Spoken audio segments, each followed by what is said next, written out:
Okay, so what locked-in syndrome, the locked-in syndrome that Jean-Dominique Bauby suffered from, it tells us about the four basic functions of the brain, of the central nervous system. And those are voluntary movement, perception, homeostasis, and something that is oddly described as abstract or higher functions, cognition. There are a lot of words for this, none of them exactly perfect. Okay, so let's just go through what these various functions mean. So voluntary movement is everything that we do. And when I say voluntary, I kind of mean voluntary and I kind of don't. What I mean is something that is driven by the brain. And that can be something that I do completely volitionally, completely deliberately. Like I say, I'm going to raise my hand and I raise my hand. That's a voluntary volitional movement. But if I step on something and I wince in pain, that's an emotional movement.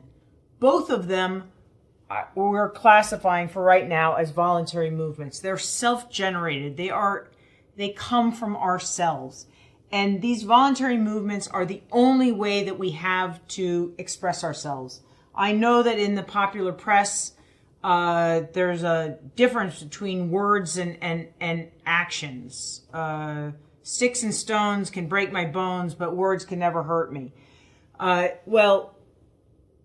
Actions and talk and actions, they're all one action. So talk is an action, and we use our laryngeal muscles, our diaphragm, our the muscles of the upper airway, including our tongue and pharyngeal muscles. These are all muscles that we use to actually express ourselves. So talking, writing, having a facial expression, raising your hand, jumping up and down, doing a new dance step, all of these are voluntary movements. And these were definitely lost in Bauby. All he could do, and all many of the people with locked-in syndrome can do, is move an eyelid. Okay, so that's voluntary movement. Perception is distinct from sensation, and that's a very important concept. Perception is what we consciously appreciate about sensation. So I sense all sorts of stuff that I have no perception about. So for instance, my brain senses how much CO2 there is in my blood. Well, I have no idea how much CO2 there is in my blood. I mean, I could take a guess, but that's because I'm a scientist and I kind of know how much there should be. But there's there's sensors that tell us how long our muscles are, where our joints are. None of that actually reaches conscious perception. The perceptions that we have include vision and hearing, smell and taste, the sense of balance, the sense of position in the world. Where are we? Where's our head in the world? A sense of equilibrium. All of those are perceptions that we have. They actually reach a conscious level. The third major function that we're going to talk about is homeostasis. And homeostasis is what we use to keep our body in physiological limits, to make sure that we have enough oxygen to our brain and to the rest of our body. We are going to focus very much on brain in this course.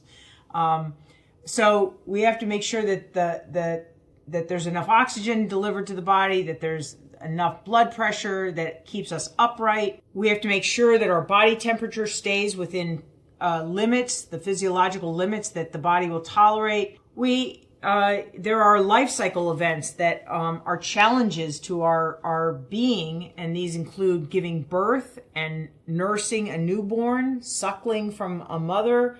All of these things are part of homeostasis. They're part of the package that keeps us alive. Another part of homeostasis is a rhythm, the rhythm of our lives, the daily rhythm, the wake and the sleep, and the seasonal rhythm. The seasonal rhythm that has a little bit less of an obvious influence on us than the daily rhythm.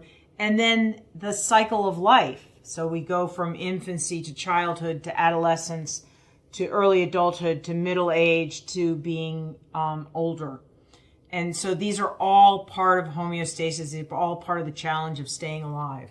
And as far as abstract functions, these are things like thinking and feeling emotions and motivation and language and memory and learning.